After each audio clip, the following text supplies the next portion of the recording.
Today I'm going to teach you how to make this super cute pressed flower and wax seal gift tag. So perfect for upcoming gifts. First I'm going to choose some flowers.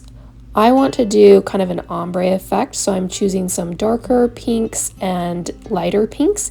Something you'll want to think about is flower size. You'll want some that are big, you'll want some that are small. And the very first thing that I'm going to do here is I'm just going to arrange my flowers on my card just to make sure everything fits together and I know where I want them to go. So again, I'm starting with darker flowers on the bottom and kind of working my way up to some lighter flowers. And I had to rearrange a few times at the top here to try to get some things to fit. I did break this one flower down, the lighter pink flower. And so you're going to have to kind of play with that. And that's why it's nice to have some small flowers, is that they fit in those tiny little spots.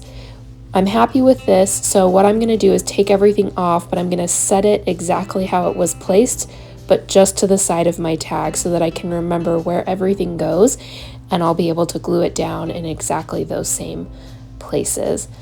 The other thing I'll mention is using thinner flowers is going to be easier. I did have a couple of small roses in this design, and it did take quite a bit of glue and several layers to get those to hold down. So this is Modge Podge. I'm just going over kind of a thickish layer over all of the paper, and this is just gonna hold my flowers in place. I want it a little thicker just so my flowers won't move once I place them down.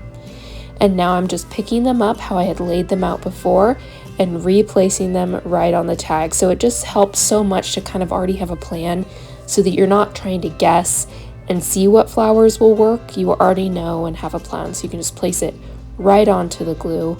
And that rose right there, that's the one that was a little too thick, and it still worked, but I just had to put lots more glue over it.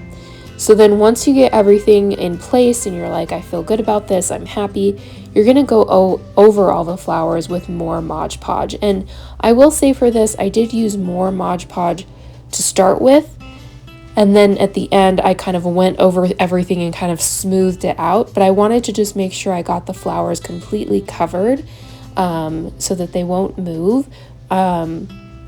And you can see with that bottom one, it was a little bit thicker too, so it did take some extra layers. Once that all dried, it took 30-ish minutes to dry.